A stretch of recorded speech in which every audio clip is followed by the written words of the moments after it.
que Papin est là, que Papin est content, bien que son équipe subisse le match depuis maintenant 24 minutes. Et on vous renouvelle toutes nos excuses au nom du satellite. Et en tout cas, il y a 0-0. Maintenant, Marseille qui a subi le match, on vous a fait vivre cela comme on a pu en faisant de la radio. Maintenant, on est très heureux avec vous de faire de la télévision sur Canal, ce qui est notre vraie vocation. Janssen avec Olsen, Madsen, tête de Bruno Germain, Waddle, belle ouverture de Waddle pour Papin. Papin qui a hésité à accélérer, qui ouvre de l'autre côté pour Francescoli, reprise de Francescoli. Oh, ballon enlevé sous le nez de Francescoli. Et télescopage ensuite entre l'Uruguayen et le gardien Schmeichel. Enlevé sous le nez de Francescoli par Christophe Teux. Quelle belle action, quelle belle ouverture de Papin. Et Francescoli qui est de plus en plus précis, qui est de plus en plus présent dans cette attaque marseillaise. On a vu le retour de Christophe Teux au dernier moment.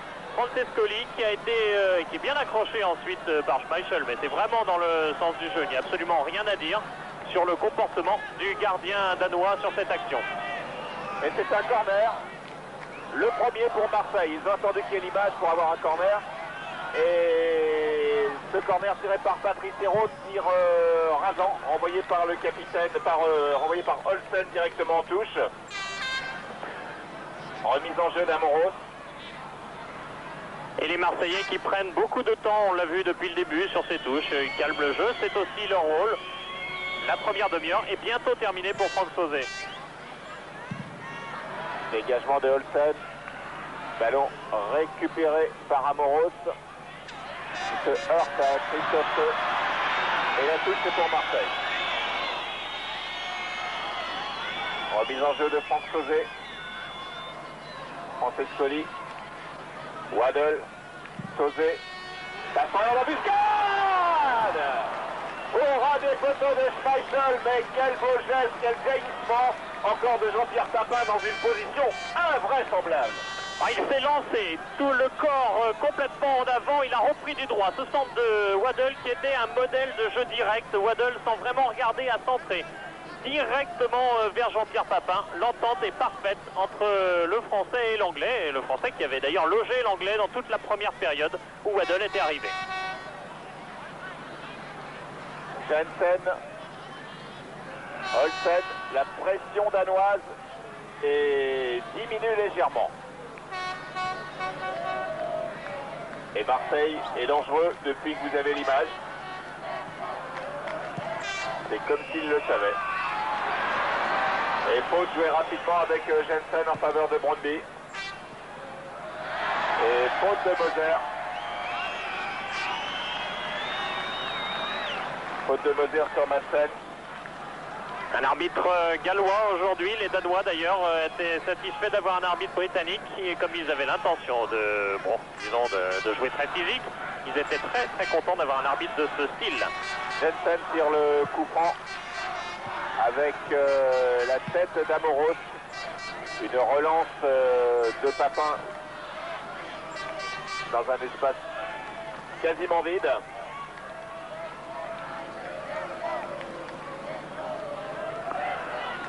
Et on compte de plus en plus sur les dégagements de Schmeichel.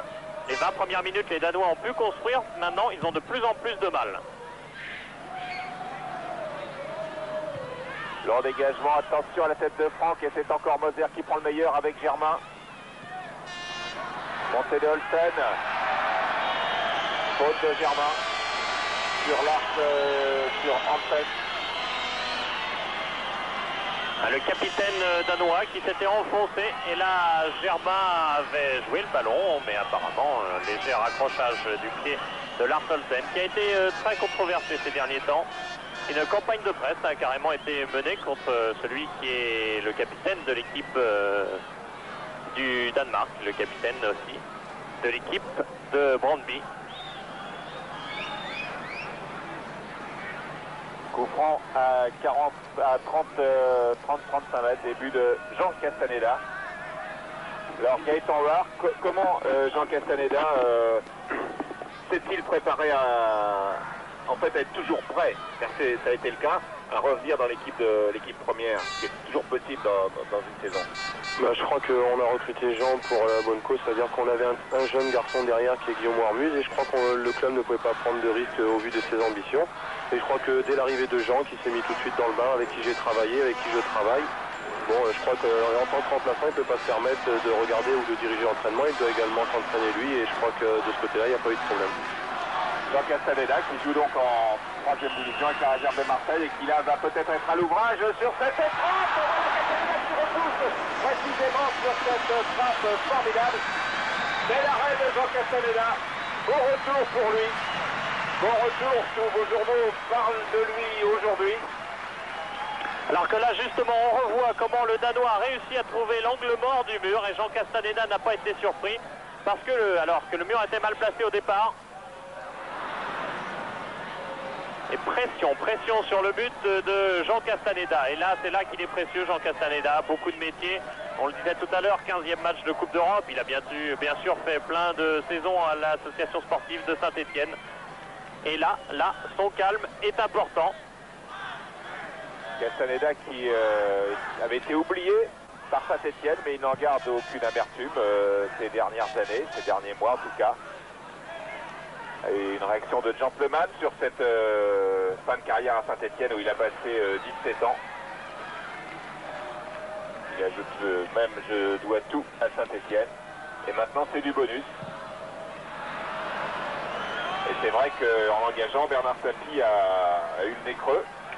Car quand on a l'ambition de l'OM en Coupe d'Europe, même si Guillaume Warmuz, qui est un gardien formé à l'INF Vichy, et Dieu sait s'il y a eu de bons gardiens formé à l'INF, si Warmuz est bon comme le sont d'autres comme Abella, comme d'autres gardiens de l'INF, comme a été Jean-Luc Ettori aussi, bien entendu. C'était peut-être un peu rapide pour lui. Et pendant ce temps-là, insensiblement, les Marseillais parviennent à faire baisser la pression. Ils ont maintenant un coup franc. Coup franc avec une faute de Moser sur cette action. Carlos Moser qui est très précieux dans cette équipe de Marseille, bien entendu, qui a déjà marqué 3 buts en championnat. Et qui a déjà joué contre des Danois en Coupe d'Europe, c'était à Aarhus avec Benfica, et en face il y avait Pingel, qu'on retrouve aujourd'hui. Tête de Moser et hors-jeu groupé de Waddle, on fera un paquet pour l'ensemble. Waddle et Papin. Voilà, toujours à la limite de hors-jeu, parfois ça casse, mais le plus souvent, danger pour les Danois qui jouent la défense pas en ligne, mais 2 défenseurs centraux en couverture alternée. Germain, non, battu, et attention avec Janssen maintenant. Avec Franck, tête de Franck Sauzé. Ballon récupéré par Hansen, Christophe Teux, Olsen. Ouverture vers Franck, à nouveau Moser. Et on retrouve Hansen, tête de Christophe. Christophe Teux cherche Franck. Voilà, c'est ce que vous venez de voir, c'est un peu le résumé des 20 premières minutes que vous avez seulement entendu et que vous n'avez pas vu. C'est-à-dire des Marseillais qui ont quand même du mal à remonter le ballon. Moser, et mésentente, Moser à Moros. Et Christensen qui revenait d'une position de hors-jeu au petit trot. Et qui n'était même pas signalé d'ailleurs par le juge de touche, Monsieur Roberts, qui avait oublié un petit peu Christensen. Il est vrai que celui-ci ne jouait pas le ballon, pas de danger pour Castaneda. Il dégage vers Papin. Et une faute de Papin sur le défenseur Christensen. Christophe, pardon. Ça c'est un coup dans le dos, enfin un coup. Une petite torsion dans le dos qui était arrivée à Franck Sauzé au match aller. Le plus dur évidemment, c'est quand on retombe, il n'y a pas vraiment faute de Papin, si c'est qu'il s'éclipse tout d'un coup au moment où le joueur est en train de s'appuyer un petit peu pour lui. Et il tombe sur le bas du dos, le coccyx, ça fait toujours très mal. Franck Sauzé avait souffert de ce problème au match aller et même en Norvège-France, il avait eu à peu près le même genre de chute très douloureuse. 34e minute de jeu, 0-0. On revoit cet accrochage. On voit Jean-Pierre Papin qui va au contact et qui s'éclipse un petit peu, sans faire de faute, mais simplement le joueur qui comptait en quelque sorte s'appuyer sur lui pour monter plus haut. Et du coup, il s'est retrouvé dans le vide, s'appuyant sur le vide. Il est tombé, il s'est fait un petit peu mal. Pas de problème néanmoins pour Christophe Theu.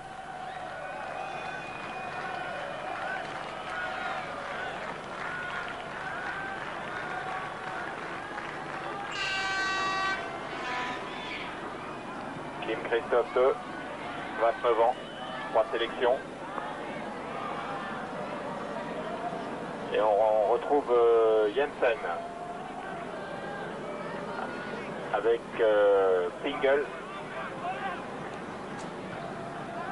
Amorose, Germain, Pingle sur Germain et hors-jeu de Torben Frank. Ben vous avez vu l'exemple parfait de ce pressing danois qui empêche vraiment les Marseillais pour l'instant de relancer proprement le ballon. On ne peut pas dire que les Marseillais soient extrêmement en danger, mais ils sont gênés dans toutes les phases du jeu, avec Torben Frank qui traîne toujours derrière Carlos Moser pour le gêner. Castaneda vers Francescoli, qui a bien lutté avec Olsen, mais personne n'a eu le ballon. Et on repart avec Christophe Theu pour Brøndby. Faute sur France. Si vous avez vu l'Olympique de Marseille en début de saison, vous les avez vus jouer certainement en la zone, en défense. Et bien ça a changé maintenant que l'OM joue avec 3 défenseurs. Marquage individuel. Tête de Sauzet, ballon dégagé par Amoros. Vers Papin qui a pris le meilleur et qui permet à Francescoli d'avoir le ballon. Tigana qui monte avec Waddell à gauche, beau déploiement de l'effectif marseillais, ce magnifique effectif. Avec Waddell maintenant, Germain va pouvoir, non, Germain va pouvoir centrer, mais Germain était hors jeu. Et Germain qui était hors jeu bien sûr sur cette action, mais qui est de plus en plus dans sa position préférée, ou du moins la position où il s'était distingué au Matra, c'est-à-dire d'un arrière gauche, d'un milieu gauche qui est très très souvent libre et qui peut monter, qui avait amené par exemple le premier but de Sauzet au match aller. Germain qui avait été l'un des meilleurs Marseillais au match aller il y a 15 jours. Les buts avaient été marqués, je vous rappelle, vous les avez vus tout à l'heure, par Sauzet, Papin et Vercruis. Jensen.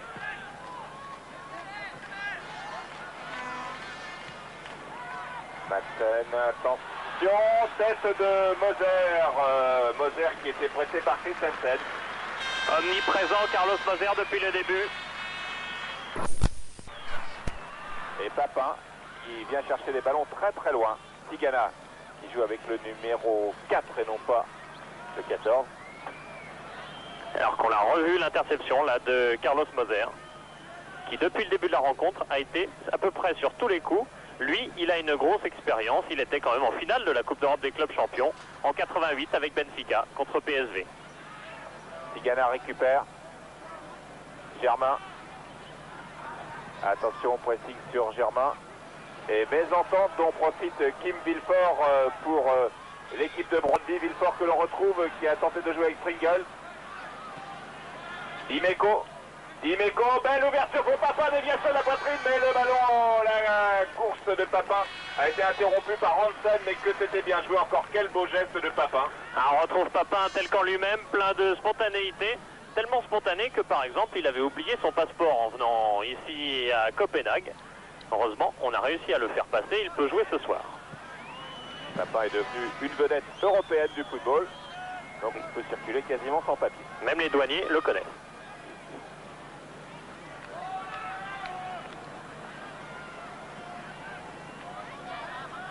Bruno Germain. Bruno Germain qui est un routier qui a fait Orléans, Nancy, le Matra, Toulon, l'OM.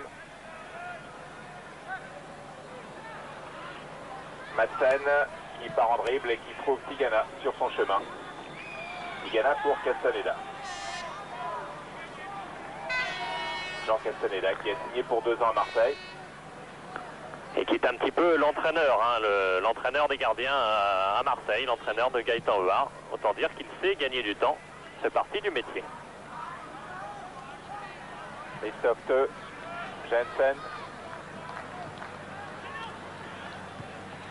Et encore Moser de la tête, très très impressionnant. Francescoli.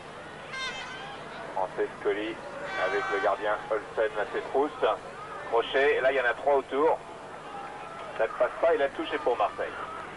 Oui, mais des joueurs comme Francescoli et Waddle, avec leur capacité de dribble, sont des joueurs extrêmement utiles pour Gérard Gilly aujourd'hui. Vous voyez comme l'équipe de Marseille a du mal à garder le ballon.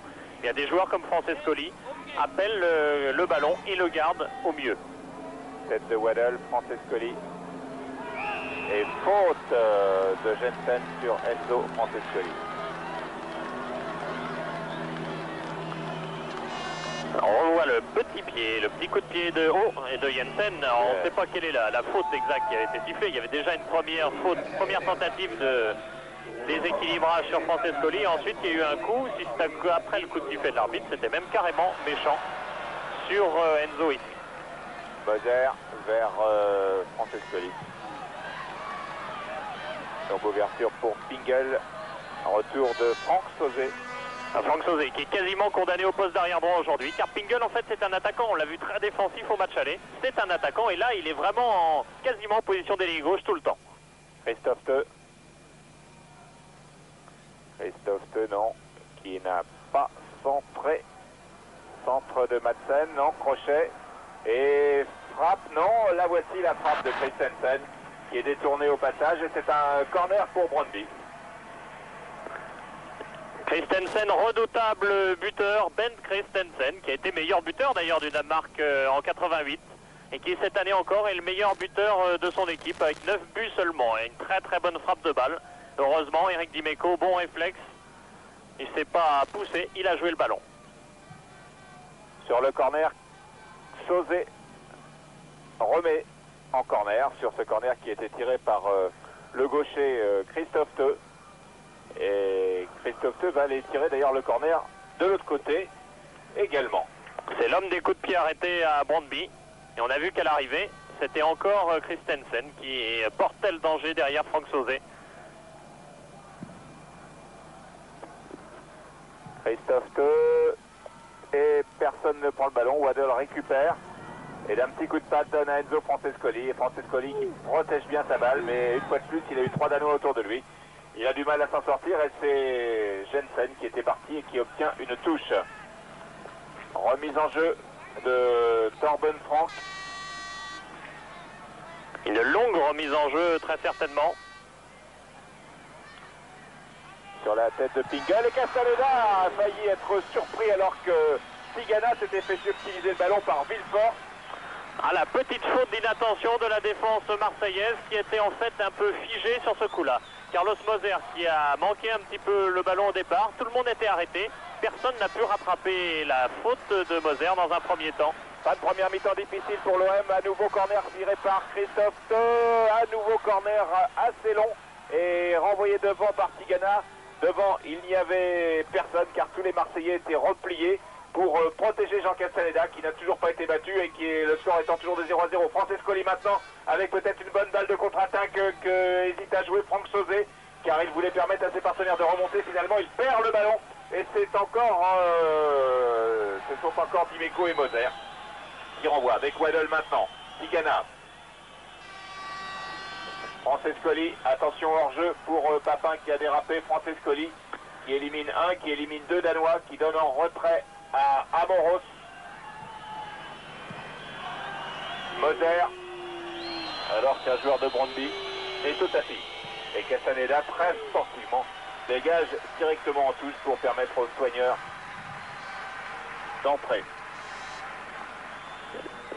Ça ressemble à Franck, Torben Frank. Comment que ce soit Pingle.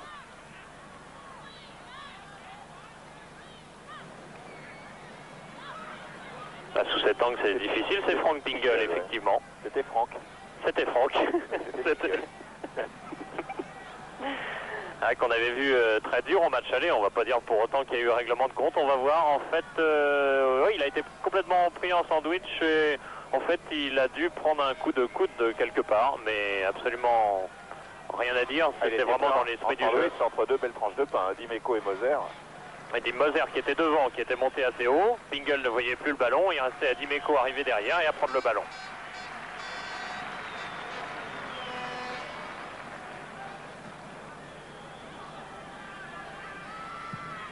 Castaneda, attention au hors-jeu de Waddle. Sauzé, coup de tête de Sauzé. Papin. Accélération de Papin. Décisive, quasiment. Héros en tout cas sur cette action.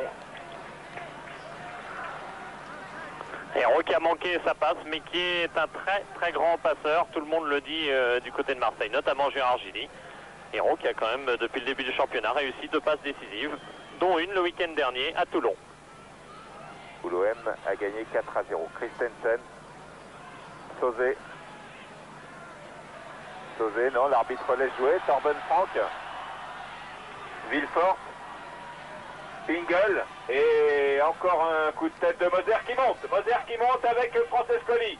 Montée sud-américaine. Moser encore avec Francescoli. Ah mais ça va être difficile pour Enzo Francescoli.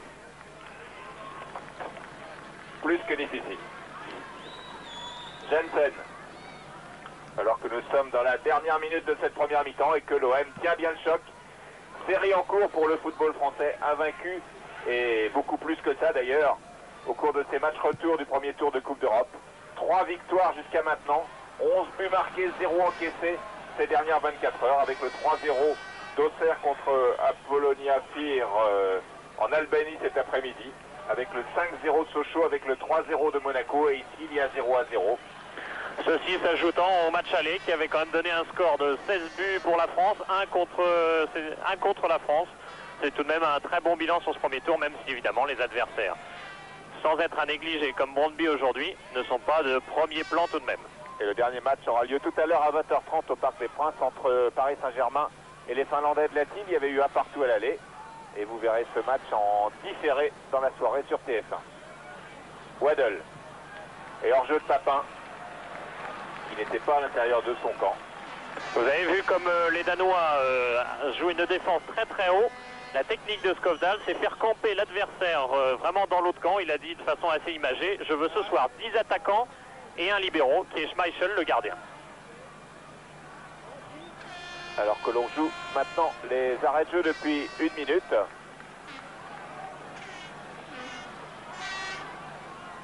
Longue touche, vous savez, vous avez certainement vu le match aller, que les touches sont la plupart du temps des centres, sauf cette fois-ci. Jouer avec Christensen. Et Castaneda empêche le ballon de sortir et M. Guilford siffle la fin de cette première mi-temps. Ce 0-0, c'est une bonne affaire, Gaëtan Var, finalement. Oui, tout à fait. Je crois qu'on a eu un petit début de match difficile, mais il fallait s'y attendre. Les Danois ont poussé et c'est tout à leur honneur, mais je pense qu'on s'en sort très bien. Je crois qu'il faut éviter de faire de fautes le maximum proche de notre but, parce que je crois que ce sont les situations dangereuses.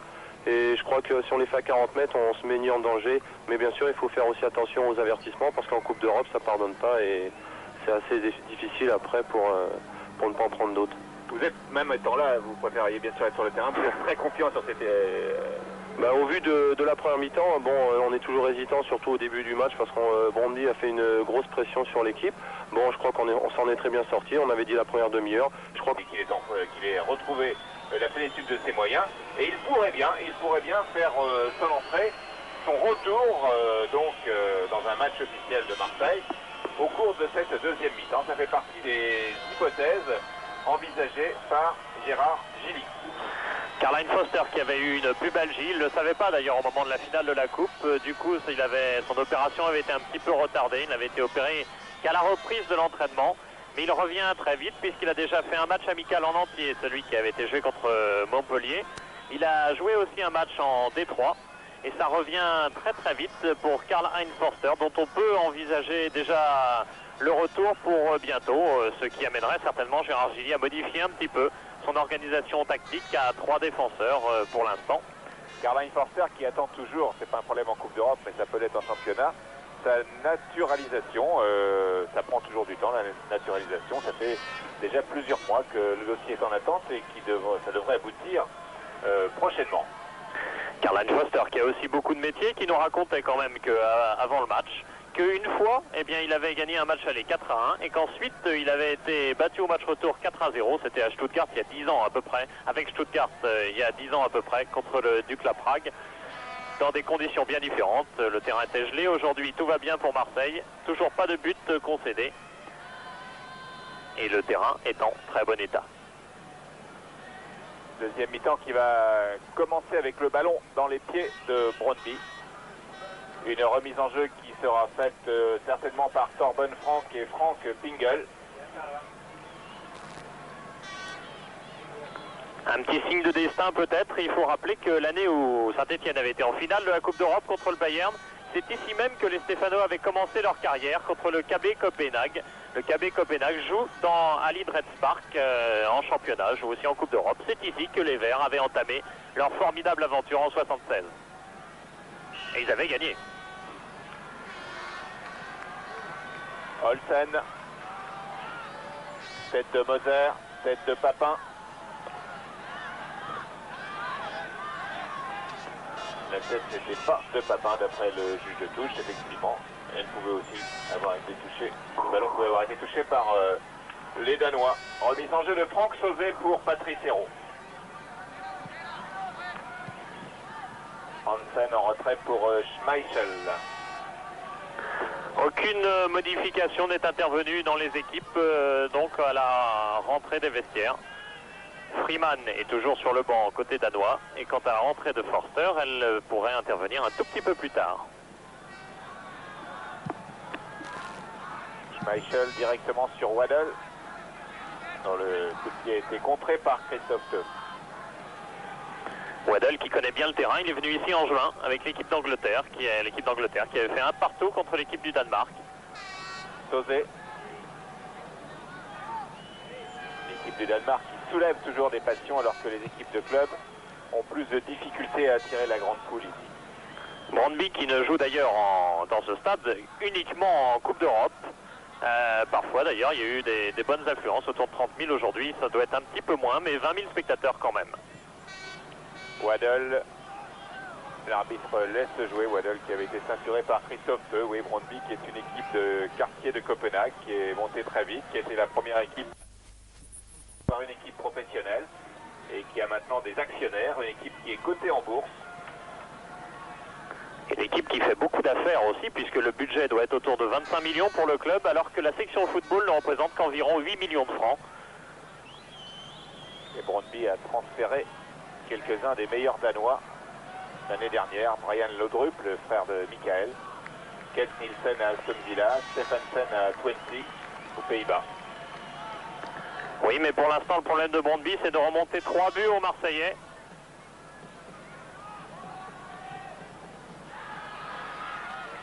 Dimeco. Loin devant sur la tête du capitaine Olsen et ballon récupéré par Waddle avec en attaque Francescoli pour Papin. Papin, frappe de Papin à côté des buts de Schmeichel. Toujours ces appels de balle de Jean-Pierre Papin. Toujours ces appels de Jean-Pierre Papin. Toujours des appels en largeur, en diagonale si on veut. Jean-Pierre Papin qui se démarque parfaitement. Là, très difficile de trouver le cadre dans la position acrobatique dans laquelle il était.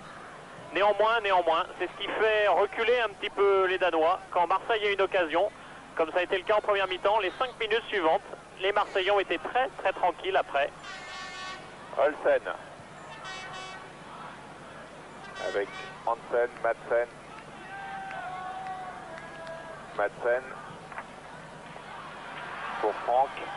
Moser, ouais, avec ballon repris de la main par Torben Frank, vraisemblablement. Oui, beaucoup de bruit pour rien dans la surface de réparation marseillaise, car en fait l'arbitre avait sifflé bien avant la main, effectivement, de Torben Frank. On le voit en contrant Moser. Torben Frank met bien la main. Après, bien sûr, il y a la faute de Dimeco. C'est terminé, l'arbitre avait sifflé, le juge de touche signalé. Aucun problème pour Marseille. Et on a vu toute l'autorité de Moser aussi dans ces cas-là, qui instantanément lève le bras. Et ça peut inconsciemment avoir une influence sur l'arbitre dans le feu de l'action. C'est vrai que les arbitres ne voient pas tout et parfois ils se servent aussi des réactions des joueurs quand elles ont l'air sincères, évidemment, pour arbitrer. Jensen avec Torben Frank. Il ne passe pas, ça ne passe pas. Et Marseille va pouvoir se dégager avec Waddle qui est parti en dribble, mais qui s'est fait contrer par Jensen. Ken Villefort, et c'est encore Moser qui est là. Moser qui tient très bien la boutique. Et Dimeco. Moser qui a été entraîné par Skovdal, l'entraîneur actuel de Brøndby, pendant 4 mois seulement. Francescoli et faute sur Francescoli, faute de Henrik Jensen à 40 mètres des buts de Schmeichel. Je vous disais que Moser avait été entraîné par Skovdal, c'était à Benfica, et curieusement, Moser dit que le niveau technique de Marseille est nettement supérieur à celui de Benfica, qu'il retrouve là un jeu à la brésilienne qui lui plaît beaucoup plus que le jeu de Benfica.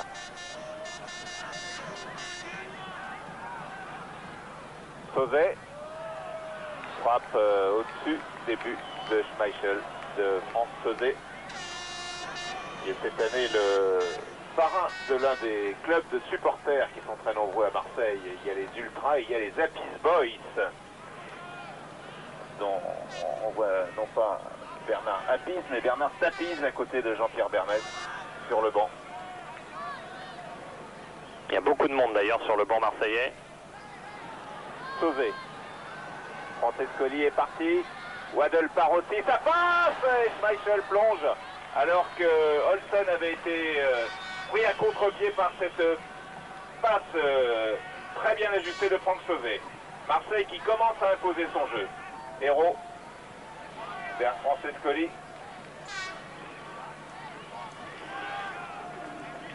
L'équipe marseillaise devient plus offensive, monte peu à peu, comme elle l'avait fait d'ailleurs au match aller de façon plus nette. Pour le résultat que l'on sait, mais là ce qui est surtout important, et Gérard Gilly le dit toujours, Marseille c'est un système offensif qui permet aussi de ne pas prendre de but. Ce qui est le cas pour l'instant avec du grand Moser, du bon Castaneda.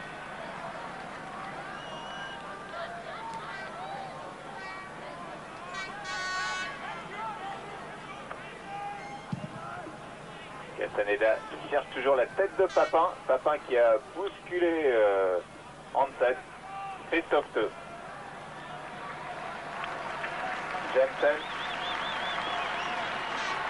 Rush de Jensen. Villefort. Encore avec Jensen. Ça ne passe pas. Héros. Tigana. Waddle. Waddle qui en a deux autour de lui. Crochet réussi à l'extérieur. Toujours Waddle avec malgré le retour de Villefort. Encore Waddle et une faute de Waddle. Non, l'arbitre laisse jouer. Waddle qui s'est un petit peu arrêté alors qu'effectivement le Danois le gênait énormément, allait faire une faute, mais comme Waddle s'est arrêté, évidemment il n'y a pas eu contact et du coup le ballon a été perdu sans que l'arbitre siffle.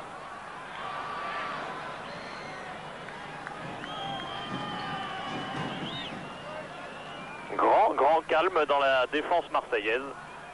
Beaucoup de métier, beaucoup d'intelligence, c'est ce qui avait le plus frappé l'entraîneur Skovdal dans la prestation marseillaise au match aller. Terriblement impressionné par exemple par Tigana et Papin. Cette fois-ci c'était vers Francescoli le dégagement de Castaneda.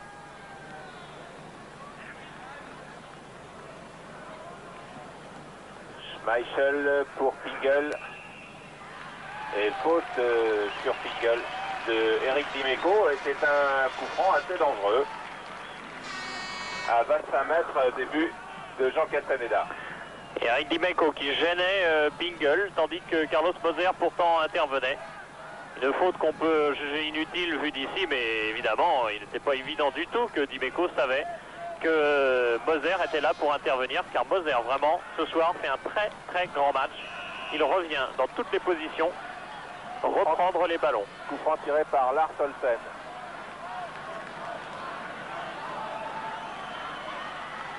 Frappe d'Olsen dans la lucarne des buts.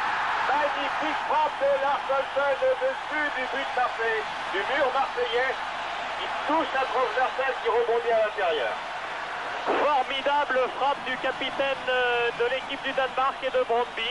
Et c'est la deuxième fois que le mur marseillais a été surpris côté ouvert. C'est-à-dire que le coup franc était un petit peu à la droite, sur la droite en regardant le but de Jean Castaneda. Deuxième fois que le ballon est placé sur la droite du mur, vous voyez. C'est-à-dire que le mur était vraisemblablement mal placé. Il faudra demander tout à l'heure à Gaëtan Howard qui suit avec nous le match. Mais en tout cas, superbe frappe de Lars Olsen qui donc ouvre le score. Un maximum de réussite sur ce coup franc qui heurte le dessous de la transversale et rentre à l'intérieur. Gaëtan, il n'y a rien à faire quand on est dans les bulles. Bah, je crois que vu où le ballon a été stogé, c'est difficile pour Jean, mais le problème, il faut voir au départ du ballon le placement du mur, mais vous savez, ça va très vite et il est difficile des fois à Jean de se faire entendre par les garçons qui sont dans le mur et on s'entend pas toujours très bien. C'est pour ça qu'il faut éviter les fautes très proches de la surface et on vient de s'en rendre compte encore là. Ouais, c'était une faute de Dimeco à l'origine de ce but. Remise en jeu de Franck Sauzet, l'OM est mené 1-0, l'OM a gagné 3-0 à l'aller. Il faut maintenant serrer la garde, c'est ce que disait d'ailleurs Forster tout à l'heure, avant le match, lorsque nous discutions avec lui. Prendre un but ça va, mais il ne faut surtout pas paniquer à ce moment-là. Il faut garder la fameuse sérénité chère à Gérard Gilly.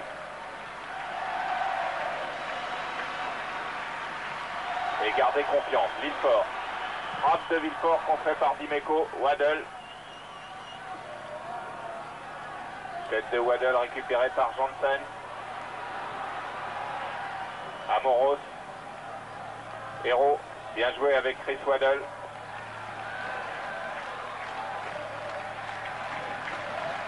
Christophe. Pressé par Francis Collier Papin. Olsen et Hansen.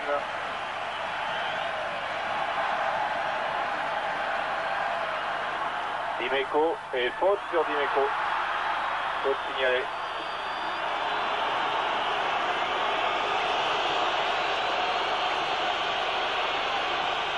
L'agressivité des Danois sur cette action, mais ce qui est plus coupable de la part des Marseillais, c'est un mouvement de recul dès l'engagement après le but. Ça, Gaëtan Huard à la mi-temps nous disait tout à l'heure à la mi-temps que, alors qu'il y avait bien faute sur Dimeco qui a été poussé dans le dos, il nous disait à la mi-temps il faut tenir 10 minutes, après ce sera une partie de rigolade. Bon, il nous disait à peu près ça. Et malheureusement Marseille a tenu 9 minutes.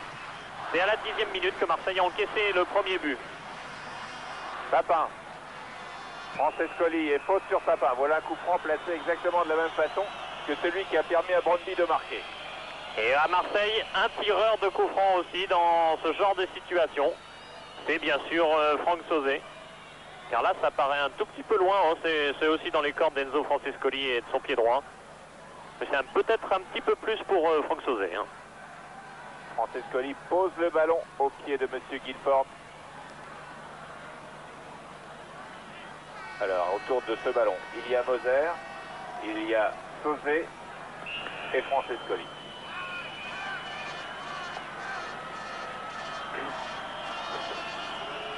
Franck Sauzet. Non, feinte de Sauzet. Francescoli, ballon détourné par le mur. Et récupéré par Schmeichel. Et le public qui se réveille, qui relance un petit peu son équipe qui s'était endormie avant la mi-temps.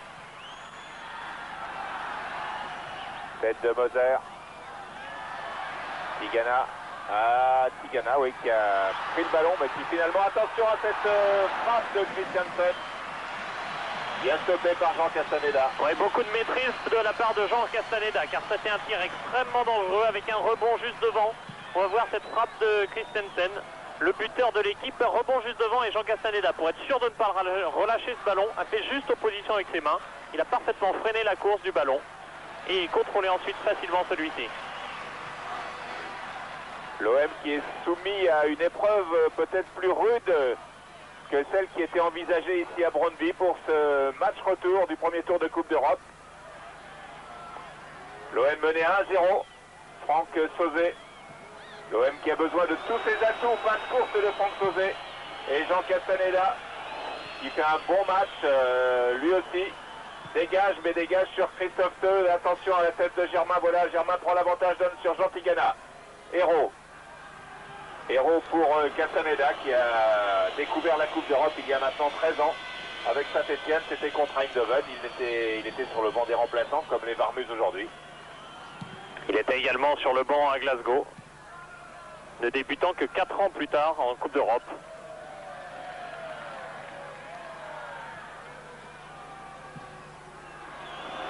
Attends, prêt pour celui que ses partenaires avaient surnommé El Gato, le chat, Jean Castaneda. Et qui curieusement d'ailleurs avait disputé son dernier match avec Saint-Etienne contre Marseille.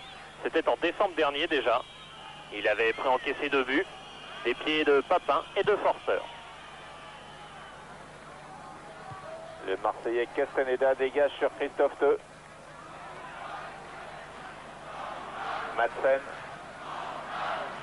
À nouveau Madsen avec Jensen. Villefort. Torben Frank avec Jensen qui passe Dimeco. Attention, c'est encore Moser qui récupère ce ballon. Dimeco loin vers Francescoli. Beau contrôle d'Enzo Francescoli qui part en dribble, qui en passe un, qui passe pas le deuxième. Et à nouveau Brøndby. La pression de Brøndby est très forte maintenant. Bruno Germain tape en touche. Une pression de Brøndby qui coïncide aussi avec des mouvements sur les ailes. Brøndby dans la première mi-temps s'était un petit peu englué dans l'axe. Et on sait que la défense marseillaise est très forte dans l'axe.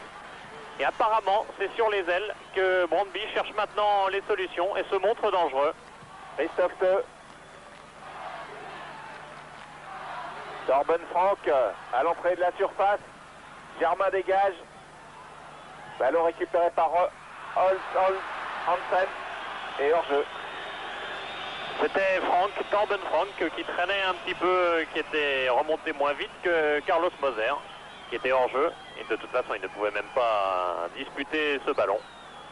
Jean Castaneda récupère tranquillement.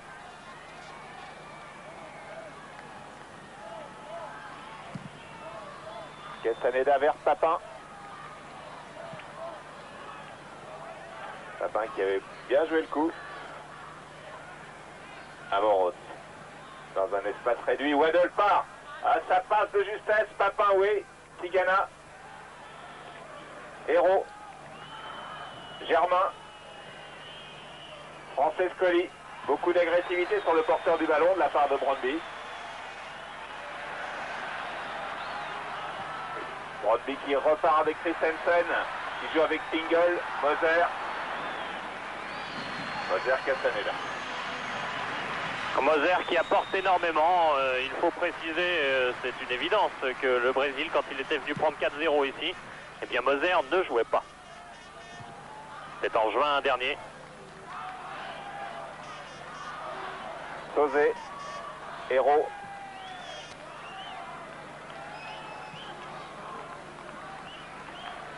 Et Schmeichel pour son capitaine Olsen.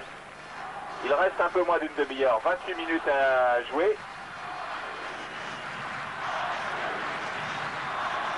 Et 2 buts à remonter pour Brøndby nous amènerait des prolongations. Marseille a été battu sur un coup de pied arrêté. Germain, Hérault, Tigana, Papin, Hérault. Un effectif formidable réuni cette année à Marseille, un effectif qu'on a tous envie de voir. Dimeco, non. Ballon perdu. Jensen. Et encore Moser. Germain.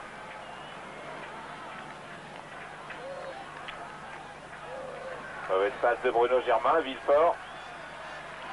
Madsen. Qui a lancé Christensen. Attention. Ballon bien protégé par Franck Sauzé. Bonne sortie, bonne coordination entre Castaneda et ses défenseurs. Des défenseurs avec lesquels il s'entraîne, mais avec lesquels il ne joue pas souvent.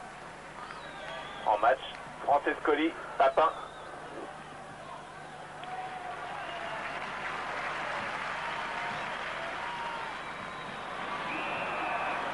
Et une faute de Madsen sur Enzo Francescoli.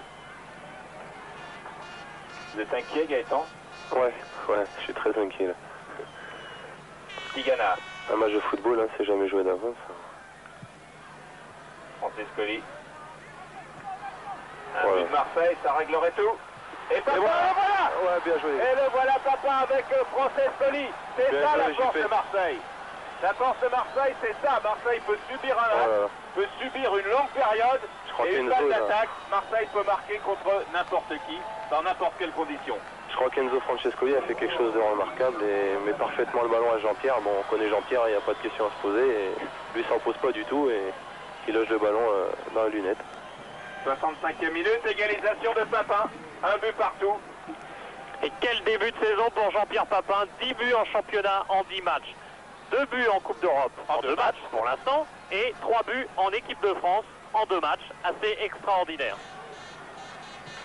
La moyenne est facile à faire et la moyenne est exceptionnelle. Ça pourrait conduire Papin, s'il tenait ce rythme, avec 38 matchs de championnat. Eh bien, rappelons que le record de buts en championnat est de 44. Et Josip Skoblar, encore un Marseillais, qui avait été soulier d'or avec ce total. Alors qu'il y a un autre ancien Marseillais qui a fait rêver tout Marseille, qui est dans les tribunes aujourd'hui, et c'est Roger Magnusson. Il a fait rêver Tigana. Le Tigana des Cailloles, et voilà Papin qui est reparti au contact et qui est reparti au contre. Et belle action de Papin encore là, qui dans ce duel pouvait prendre l'avantage.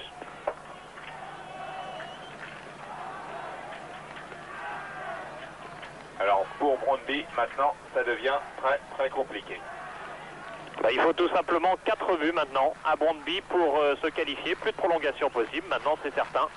Et il faut 4 buts donc aux Danois en un peu plus de... en 25 minutes exactement. 4 buts bien sûr de plus que le score actuel. C'est à partir de maintenant, 4 buts, donc score de 5-1 nécessaire aux Danois.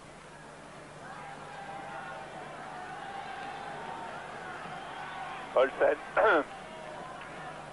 alors que Forster s'échauffe, ainsi que Philippe Vercruis. Philippe Vercruis qui était titulaire au match aller, qui avait marqué le 3e but de Marseille, qui avait fait un bon match. Philippe Vercruis qui n'apprécie pas trop non plus la concurrence, qui estime que ce n'est pas vraiment de l'émulation pour lui, surtout comme il dit que ça retombe un peu toujours sur les mêmes. La concurrence, c'est une bonne émulation pour ceux qui sont titulaires, mais une bonne pour ceux qui ne sont pas toujours. Mais elle est souvent nécessaire. Frappe de Christophe Peu et hors-jeu signalé au passage de Tingle et de Franck réunis. Et pour ne pas casser le rythme, l'arbitre gallois, monsieur Gifford, n'a pas sifflé. Un arbitre que les féminines françaises connaissent. Il a arbitré un France-Tchécoslovaquie féminin à Thonon il y a 2 ans. De gardien à gardien. Castaneda passe à Schmeichel. Qui est lui un tireur de pénalty. C'est étrange, mais en 87, c'est lui qui tirait les pénaltys pour son équipe. Il en avait marqué 2. Olsen, le buteur de Brøndby ce soir. Hansen, Christophe Peu.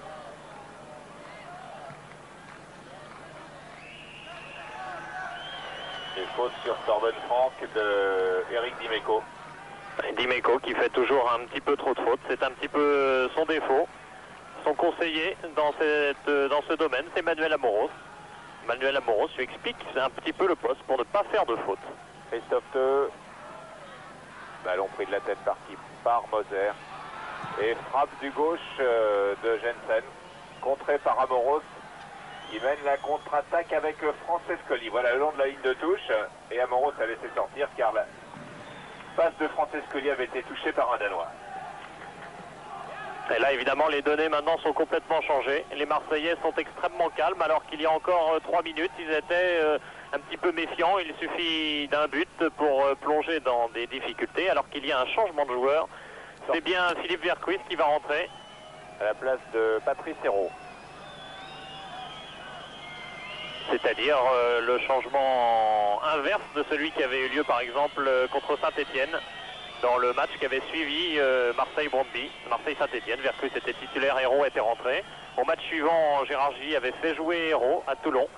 Gérard Gilly qui insiste pour faire tourner un petit peu ses pros. Il faut dire que vous avez vu la qualité du banc de touche, et puis il y a encore Tis, il y a encore Michiche, qui vont d'ailleurs peut-être être prêtés. Beaucoup de monde cette année à Marseille. Avec un beau débordement qui continue, il a passé 4-5 joueurs, Enzo Francescoli.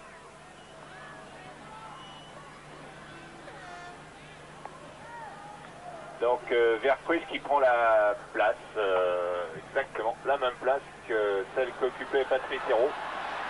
Jensen avec le retour de Tigana qui lui a bloqué le tir. Papin.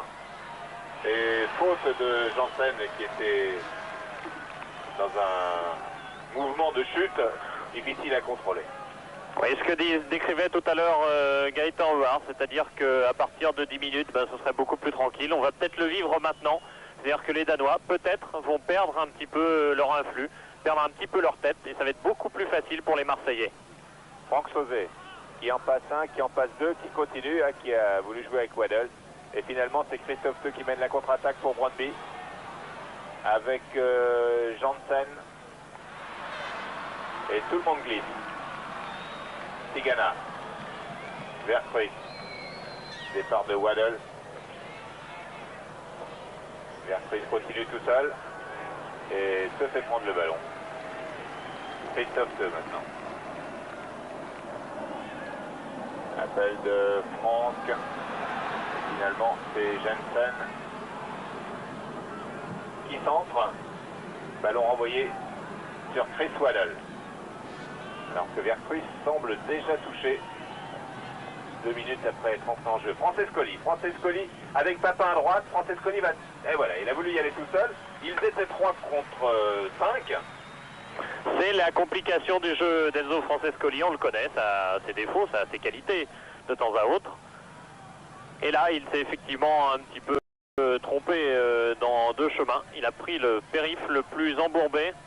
Villefort.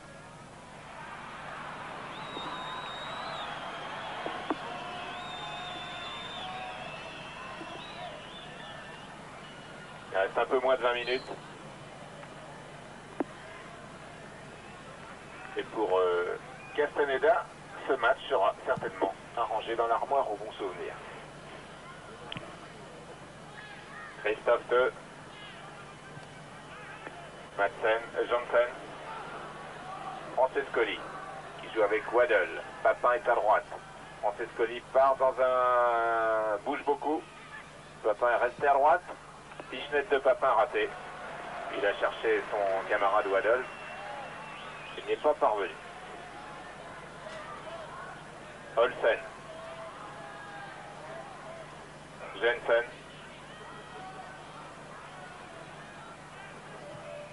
Hors-jeu de Single qui revenait d'une position de hors-jeu. Le voilà. Les changements dans l'équipe de Brøndby avec l'entrée de Per Freeman qui était titulaire au match aller, qui avait pas mal joué d'ailleurs, et qui remplace Janssen. Henrik Janssen. Per Freeman qui est certainement le joueur, un des joueurs les plus expérimentés de cette équipe, mais il avait été un petit peu touché au genou au match aller. Il n'avait pu vraiment retrouver sa place dans les 2 matchs de championnat entre-temps. Et donc aujourd'hui il n'était que remplaçant. Et il rentre bien tard certainement pour transformer cette rencontre dans le milieu de terrain des Danois, dans l'axe, à la place exacte qu'occupait Henrik Jensen. Castaneda pour Amoros, pour Castaneda.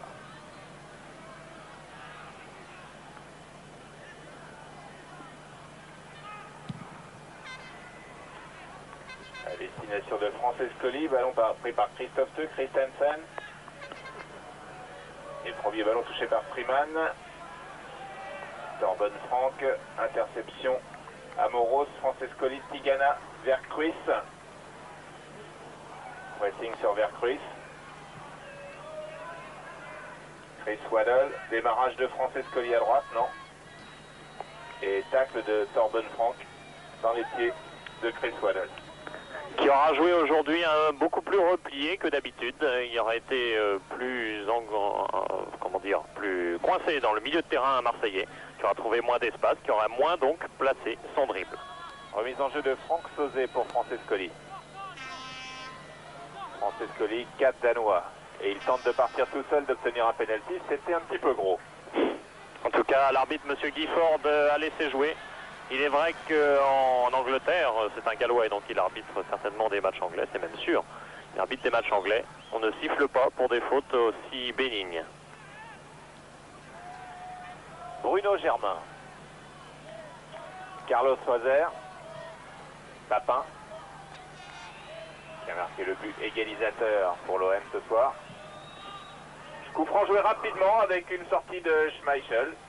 Moser avait vu, Francescoli avait vu que tout le monde était un petit peu déconnecté pendant quelques secondes. Un coup franc vite joué comme ça peut surprendre l'adversaire. Et ça permet en tout cas de trouver des espaces que si on ne joue pas vite le coup franc, on ne retrouve plus. Bowen 2 avec Freeman et Pingle. Et c'est encore Moser qui c'est vraiment un match très très bon. Qui enraye cette attaque. Schmeichel maintenant pour Christophe. Olsen. Madsen. Jensen. Torben Frank. Et Dimeco. À la limite, il n'y a pas faute. Chris Waddle avec Papin. Le gardien Schmeichel est sorti et c'était un petit peu audacieux cette sortie de Schmeichel. Oui, il était sorti en dehors de sa surface de réparation, c'est-à-dire qu'il sortait vers ses arrières qui venaient très très vite vers lui, qui ne voyaient pas forcément sa position, et dans ces cas-là, il arrive parfois des petites bavures. Ça n'a pas été le cas alors qu'il y a un blessé à l'autre bout du terrain. Ça doit être toujours Torben Frank sur cette faute qui n'a pas été sifflée, donc on dirait qu'il n'y a pas faute, de Eric Dimeco. Sur ce contact avec Eric Dimeco. Et pour l'instant, il n'y a pas de changement de prévu. Alors que Torben Frank éprouve quand même quelques difficultés. On revoit effectivement la faute, le contact entre Dimeco et Torben Frank. Gaëtan Hauer, lors de votre dernière intervention, vous étiez inquiet quelques secondes avant le but égalisateur de Papin. Ouais, j'espère que si je reprends le micro, on va remarquer un autre là. Parce qu'on a marqué de suite dès que je l'ai pris. Bon, bah vous gardez le micro, on va voir s'il y a un but à la minute. Ça, je voudrais bien. Voilà. Alors, donc, remise en jeu de Waddle. Ah bah, on va faire une autre, c'est-à-dire que Karl va rentrer, je crois. Ouais. Forster va rentrer dans quelques instants. Gérard Gilly, c'est hors du champ des caméras de la télévision suédoise qui retransmet ce match, dont nous relayons les images, bien sûr. Gérard Gilly est en train de discuter avec Forster. Je crois que Karl va rentrer pour sécuriser tout le monde, c'est-à-dire pour maintenant conserver le résultat puis jouer les contres à la limite. Et peut-être se sécuriser lui aussi parce qu'un joueur qui n'a pas joué depuis le mois de juin. Enfin, vu le palmarès qu'il a et le joueur que c'est, je crois que c'est pas un garçon qui va douter de certainement. Et vu le sérieux, alors que Papin l'a été hors jeu. C'est vrai que c'est un vrai modèle, hein, Forster. Je crois que Karl, c'est un monsieur très impressionnant. Il faut le côtoyer pour le croire parce que quand on vous dit qu'il reste après les entraînements travailler, et ce matin, il était le seul à aller courir. Et je crois que tout le monde est un peu étonné, mais je crois que ça, c'est l'école allemande et c'est certainement aussi le sérieux et le joueur qu'est devenu Karl, c'est certainement grâce à ça. Forster qui remplace Bruno Germain, qui s'est, bon, comme à chaque match, beaucoup dépensé, bien sûr. Ça fait partie de ce qu'on attend de lui, avec le numéro 6. Il avait pris une part importante à la victoire au match aller. Il a bien tenu son poste, il a bien tenu le choc, comme l'OM a bien tenu le choc ce soir.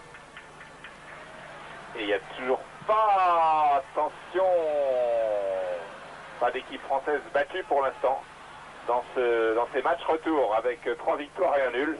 Le nul c'est ici, un partout, mais avec un réveil, avec Christensen, avec Christophe II, réveil de Brøndby. Et hors-jeu de Torben Frank, de Pingle. De beaucoup de monde en tout cas, qui est pris à revers un petit peu par cette action sur la gauche. Karl-Heinz Forster que Gérard Gilly a peut-être fait rentrer aussi pour son jeu de tête. Arsène Wenger fait un peu de la même façon en faisant rentrer Touré souvent dans les fins de match. Christensen, Freeman, avec Pingle.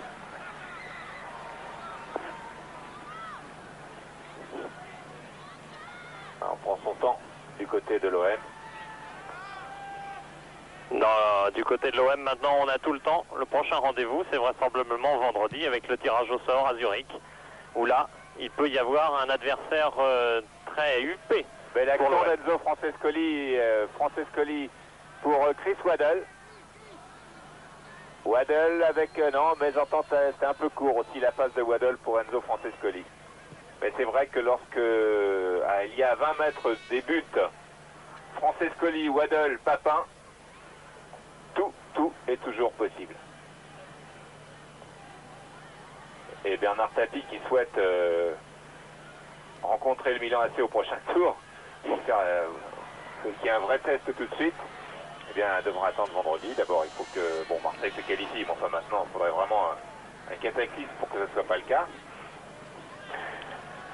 Peut-être, effectivement, Bernard Tapie veut rencontrer le Milan parce que le Milan a des blessés pour l'instant et peut-être aussi veut-il en savoir plus. Hein. C'est ce que dit Gérard Gilly, je me languis de voir la suite, je me languis de voir ce que l'OM peut faire, jusqu'où l'OM peut aller. Le prochain adversaire de Marseille, dont on a la certitude, c'est Brest, samedi prochain au Stade Vélodrome.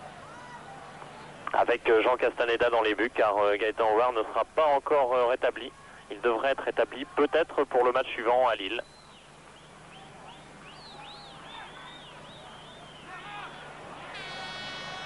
Brøndby qui tente des choses, mais il y a premièrement la fatigue, car Brøndby a démarré le match très fort, et puis deuxièmement, dans la tête, on ne doit plus trop y croire quand même. Brøndby qui a toujours réalisé de très bons résultats sur cette pelouse en Coupe d'Europe. 5 victoires en 6 matchs. Mais là, très difficile mission pour les joueurs de Brøndby, surtout qu'il reste 10 minutes seulement pour marquer 4 buts, ça paraît très difficile. Riemann, Villefort, Christophe Deux, tête d'Amoros sur Sauzé, attention à Christensen derrière, voilà, Christensen a pris le ballon. Et Pingle obtient une touche en faveur de Brøndby. Devant Manuel Amoros qui a retrouvé un poste d'arrière droit. Centre de Pingle, attention, et Dimeco sauve, Tigana dégage. Vercruis met le pied sur le ballon et lance à droite Francescoli sur cette contre-attaque alors que l'OM a eu très chaud sur cette action danoise avec à l'origine Pingle, Francescoli maintenant, Francescoli, Vercruis, attention derrière à Christensen, Waddle, Chris Waddle qui va tenter de contourner Christophe Deux, qui n'y parvient pas. Là aussi, c'est certainement la fatigue. Ouais, Chris Waddle a beaucoup travaillé dans le milieu de terrain et là, ses qualités de joueur d'aile, de quasi-ailier de temps à autre, là, n'ont pu s'exprimer sur cette action. Papin, Karl-Heinz Forster. Et pour Jean Castaneda, alors que Waddle semble accuser le coup et fatigué. Mais les deux changements ont été faits à Marseille avec l'entrée de Vercruis et l'entrée de Forster. Il faudra que Waddle tienne les 8 dernières minutes. Je parlais de réorganisation marseillaise en défense. L'entrée de Karl-Heinz Forster a un petit peu décalé tout le monde. Et Manuel Amoros est au marquage maintenant de Pingle. C'est-à-dire qu'il retrouve plus ou moins une position d'arrière droit. Voilà, bonne anticipation de Forster sur cette passe de Schmeichel qui était destinée à Torben Frank.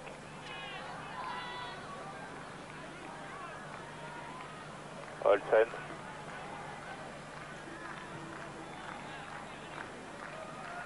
Olsen, Christophe Deux.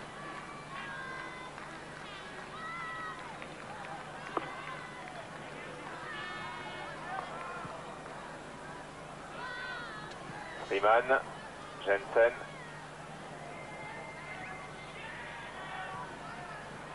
Cherche Riemann et Moser encore. Dimeco. Moser Forster, c'est vraiment difficile de trouver une charnière centrale de ce niveau-là en Europe aujourd'hui. Et c'est la future charnière centrale de l'OM car vraisemblablement l'entrée de Karl-Heinz Forster va modifier un peu le dispositif marseillais. Sans doute, c'est l'avis du moins de Karl-Heinz Forster qui est quand même un petit peu intéressé par la question. Sans doute Dimeco et lui seront les stoppeurs de l'OM et Amoros sera un petit peu plus offensif alors que nous retrouvons Leif Nielsen qui est rentré, remplaçant Torben Frank. Alors qu'Alain Roche peut aussi rentrer dans cette équipe de Marseille, il est remplaçant ce soir. Entrée donc de Nielsen, le blond Nielsen que voici. Enfin, il y a beaucoup de blonds mais lui il est plus que les autres. Vercruis, Sauzet, Tigana. Sauzet. Beaucoup de maîtrise, beaucoup de technique. Nilsson. Et la touche est pour Brøndby. La touche est pour Brøndby et on va entrer dans les 5 dernières minutes sur ce score d'un but partout qui qualifie donc l'Olympique de Marseille. Ce ne sera jamais que la 7e fois que la 5e fois pardon, que l'Olympique de Marseille passe le premier tour. En 10 participations, l'OM avait été éliminé 6 fois, mais c'est maintenant un tout autre OM que celui de Bernard Tapie. Un OM qui a réussi avec Gérard Gilly le doublé Coupe et Championnat, qui cette année bien sûr s'intéresse à la même chose, plus la Coupe d'Europe, l'objectif étant de gagner la Coupe d'Europe. On vous en parle souvent, Gaëtan? De la Coupe d'Europe? Ouais. Bien sûr, je crois que c'est dans la tête de tous les joueurs et de toute la région et de tout Marseille. Mais l'encadrement, Gilly, par exemple, oui, disons qu'au niveau... regarde cette sortie de Schmeichel, oui. Très bien. Je crois qu'au niveau national, on a prouvé la saison passée, on a rempli le contrat. Je crois qu'il faut se prouver au niveau international et je crois qu'il y a un challenge à relever et on a l'équipe pour le relever. Et les prestations au niveau européen sont toujours beaucoup plus intéressantes parce qu'on découvre de nouvelles équipes et on se confronte à des équipes certainement très huppées. Alors ça, bon, bah vous, tous les joueurs de l'OM ont ça en tête, bien sûr, tout le monde parle de ça. Vous êtes les acteurs de ce que l'on attend cette saison. Mais comment vous en parle-t-on? Comment Gilly vous en parle-t-il? Ou est-ce que c'est inutile de vous en parler tellement vous l'avez en tête? Moi, je pense qu'il ne faut pas trop nous accabler avec ça. C'est-à-dire qu'il faut rester la tête froide et la tête lucide. C'est-à-dire que la Coupe d'Europe, elle vient pas aussi souvent qu'un match de championnat. Quand elle vient, il faut tout donner. Et je crois que la chose importante qu'il faut se dire, c'est que la Coupe d'Europe, pour y reparticiper, si vous n'êtes pas dans les 5 premiers, ben, il faut la gagner. Donc le championnat reste quand même une chose importante. Voilà, alors que nous sommes maintenant dans les 4 dernières minutes.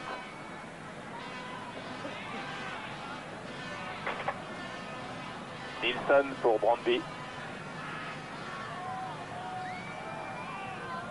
Olsen. Hansen, Olsen. Janssen. Forster. Ouais, le public a crié, voyant que Forster avait mis la main, ce qui serait étonnant. Et le ballon va directement en touche pour Marseille. Je crois que le but il est venu au bon moment quand on a marqué parce que depuis on joue mieux. Et là, tout le monde chez les Marseillais en son temps. Encore 3 minutes, remise en jeu de Dimeco pour Vercruis. Talonnade réussie de Vercruis à une petite touche pour Francescoli. Francescoli, petit pont sur Nilsson et oui, Papin attendait le ballon. Et Francescoli l'a perdu.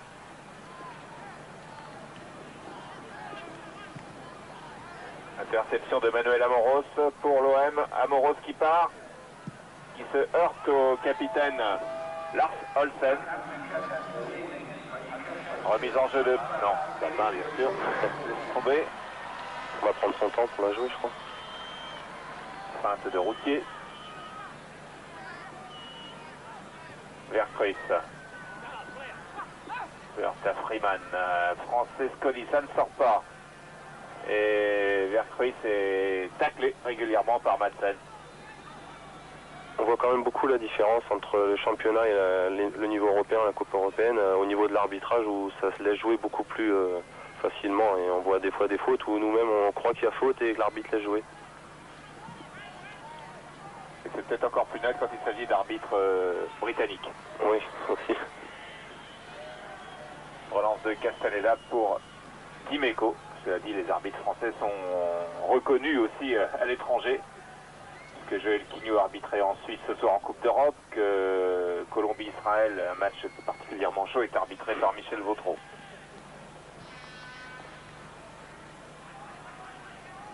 Tigana, non.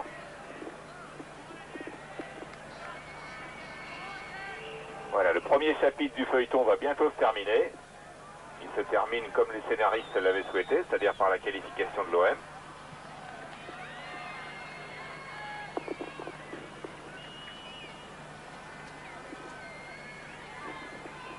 Et on termine au petit trot pour Franck Sauzet et ses camarades.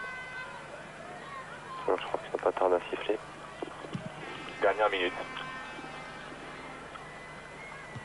Dernière minute, ce sera une grosse déception ici à Brøndby parce que les Danois y croyaient encore. Je vous ai dit au début du reportage que hier soir ici la télévision retransmettait Grasshopper Slovan Bratislava, que le schéma était le même, c'est-à-dire que Bratislava avait gagné 3-0 à l'aller et qu'à Zurich a gagné 4-0, a donc renversé la tendance. Ça n'a pas été le cas pour Brøndby. Brøndby n'a pas fait la même chose que les Grasshoppers de Zurich.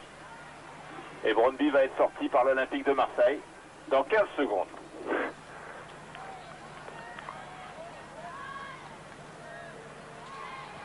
Lars Olsen, le capitaine aux 34 sélections.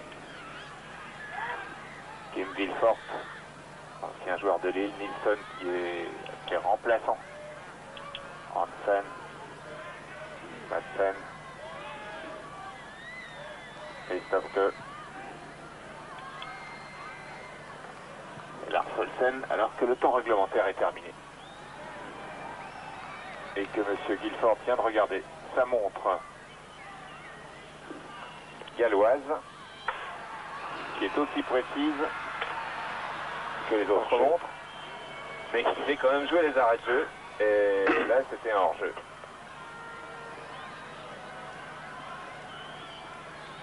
Ce soir, j'ai été impressionné du terrain. J'ai plus de mal à le voir, mais par Carlos, sa présence qui est vraiment impressionnante des tribunes. Je crois que au niveau du jeu de tête et tout, je crois que Carlos est un joueur très exceptionnel. Et je crois que parmi nous, on l'a déjà dit, on le considère pour nous, entre nous, je pense, comme le meilleur libéro mondial. Voilà, Marseille est qualifié. Voilà. Le deuxième tour, c'est pour bientôt. Le tirage au sort, c'est pour vendredi. Qualification de l'OM qui a eu un petit peu chaud en début de deuxième mi-temps quand Lars Olsen a marqué sur coup franc. Mais Papin a égalisé moins de 10 minutes, disons 10 minutes plus tard exactement, suite à un beau débordement d'Enzo Francescoli. Un partout, 3-0 à l'aller.